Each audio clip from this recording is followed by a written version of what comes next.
Hello everyone, welcome to కథల సవ్వడి. ఈ వీడియోలో నేను అందమైన ముగ్గు వేస్తూ మీకు ఒక ఆసక్తికరమైన కథను షేర్ చేస్తున్నాను.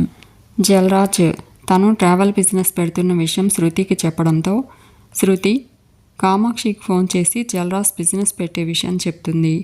జల్రాజ్కి మన ఇంట్లో ఎవరైనా హెల్ప్ చేస్తున్నారా అని అడుగుతుంది. కామాక్షి అంత సీన్ లేదు అంటుంది. విరాట్ ల్యాండ్ విషయంలో చాలా ఇష్యూస్ ఎదురయ్యాయి, అందరూ ఆ టెన్షన్లో ఉన్నారు. జల్రాజ్ గురించి ఆలోచించే మూడ్ ఎవరికీ లేదు అంటుంది. శృతి మరి వీడి కాన్ఫిడెన్స్కి కారణం ఏమై ఉంటుంది అని అడుగుతుంది. కామాక్షి వాడు పెద్ద జాదూగాడు కదా, ఎక్కడో సెట్ చేసుకో ఉంటాడు.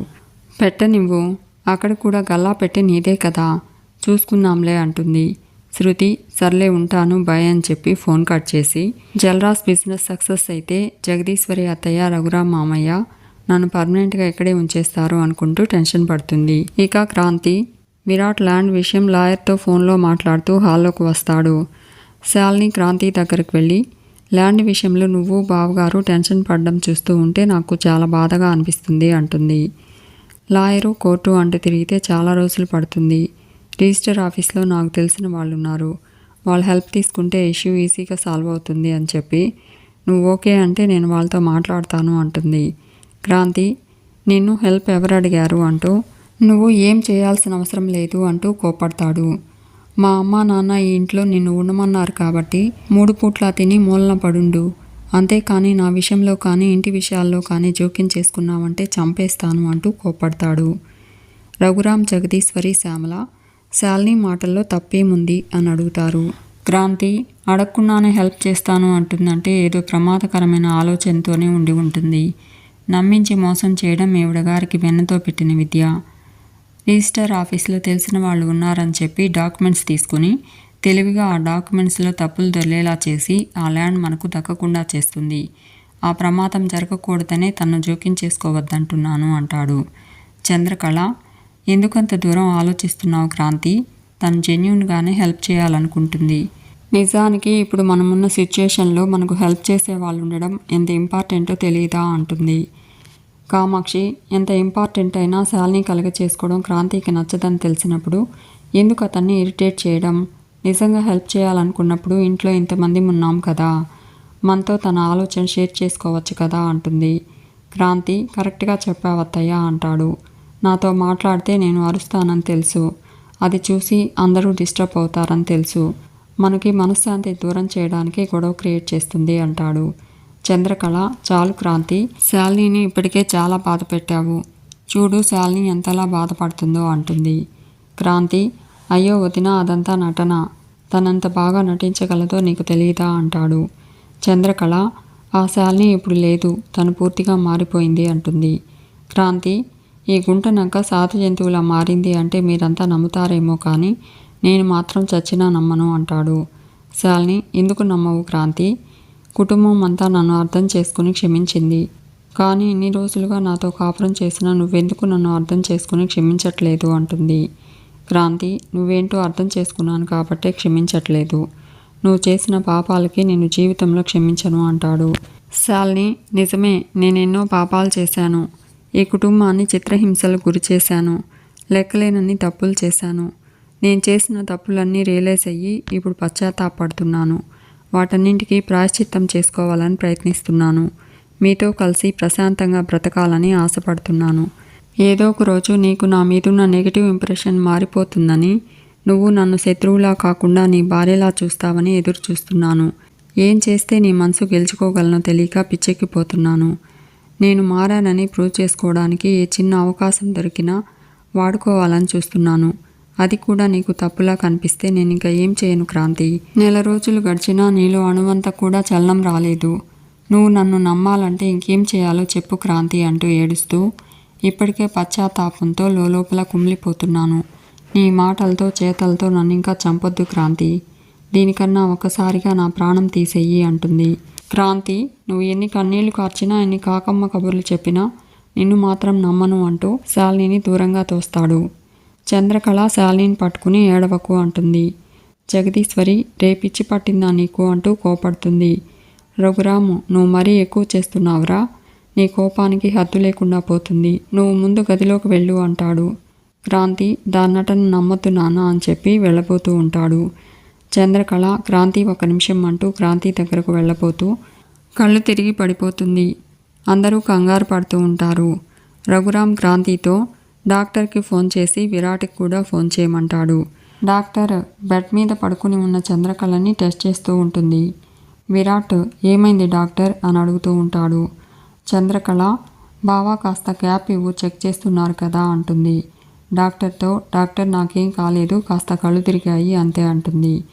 డాక్టర్ చంద్రకళతో ఈ మధ్య ఇలా ఎప్పుడైనా జరిగిందా అని అడుగుతుంది. చంద్రకళ మరీ పడిపోయేంత లేదు కానీ 2 days నుంచి కళ్ళు తిరిగినట్లయింది, స్ట్రెస్ వల్ల అనుకున్నాను అంటుంది. విరాట్ అన్నీ నువ్వే అనుకుంటే ఎలా, మాకు చెప్పాలి కదా, చూడు ఇప్పుడు ఏమైందో అంటాడు. డాక్టర్ ఏమైంది అని విరాట్ని అడుగుతుంది. విరాట్ అది మీరే చెప్పాలి డాక్టర్ అంటాడు. డాక్టర్ చెప్పనివ్వడం లేదు కదా అంటుంది.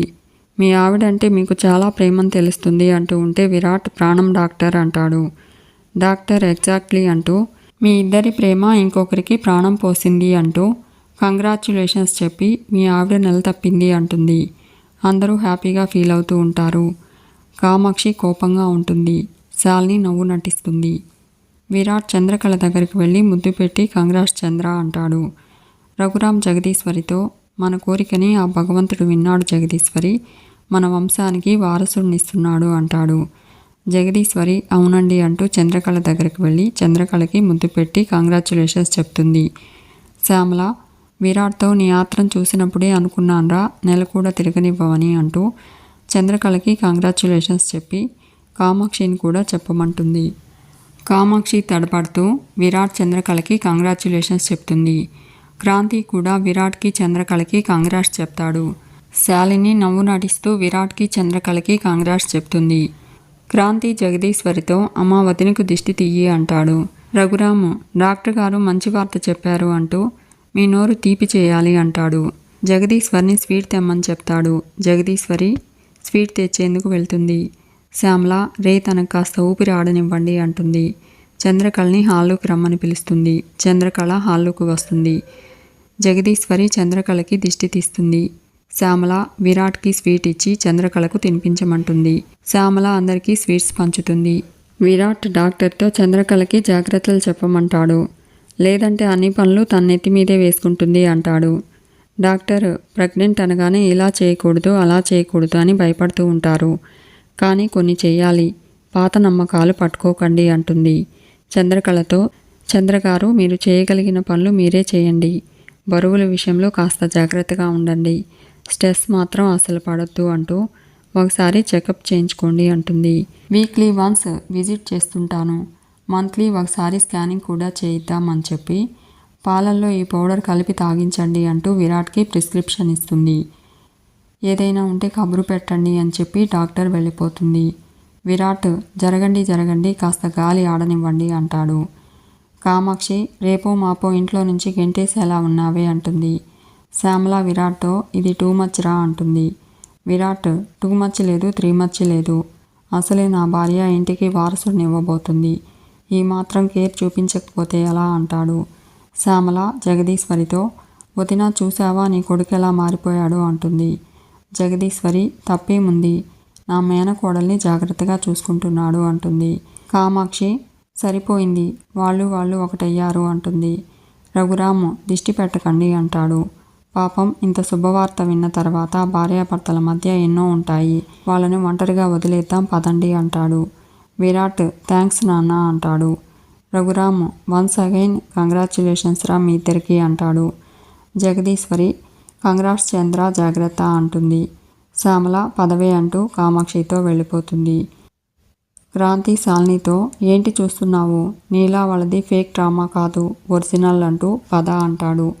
శాలిని క్రాంతి కూడా వెళ్ళిపోతారు. విరాట్ చంద్రకళ నవ్వుకుంటారు. చంద్రకళ వెళ్ళబోతూ ఉంటే విరాట్ చంద్రకళని చేతులతో ఎత్తుకొని తీసుకెళ్తూ ఉంటాడు. ఇక విరాట్ చంద్రకళతో వాడిని మా పార్టీలో జాయిన్ చేసుకుని ముగ్గురం కలిసి నీతో ఆడుకుంటామంటూ ఉంటే క్రాంతి విరాట్తో క్లాప్స్ కొడుతూ ఉంటాడు. శాలిని అటుగా వెళ్తూ క్రాంతిని విరాట్ని చూస్తుంది. విరాట్ క్రాంతితో నేను చెప్పిన పని ఎంతవరకు వచ్చిందిరా అని అడుగుతాడు. క్రాంతి లాయర్ గారితో మాట్లాడానన్నయ్య, నా దగ్గర ఉన్న డాక్యుమెంట్స్ అన్నీ చూపించాను, అందులో పర్టికులర్గా ఒక లింక్ డాక్యుమెంట్ ఉండాలంట, అది మిస్ అయిందని చెప్పారు అంటాడు. విరాట్ అన్నీ కరెక్ట్ చేసుకున్నానే, అలా ఎలా మిస్ అయింది అంటాడు. శాలిని ఆ లింక్ డాక్యుమెంట్ నేనే కొట్టేశా అనుకుంటూ బీరువాలో క్రాంతి దాచిన ఫైల్ తీసుకుని అందులో ఉన్న డాక్యుమెంట్స్ తీసుకోవడం గుర్తు చేసుకుంటూ శాలిని నవ్వుకుంటూ ఉంటుంది. మీకు ఈ వీడియో నచ్చితే లైక్ చేయండి, షేర్ చేయండి, తప్పకుండా సబ్స్క్రైబ్ చేసుకోండి. Thanks for watching.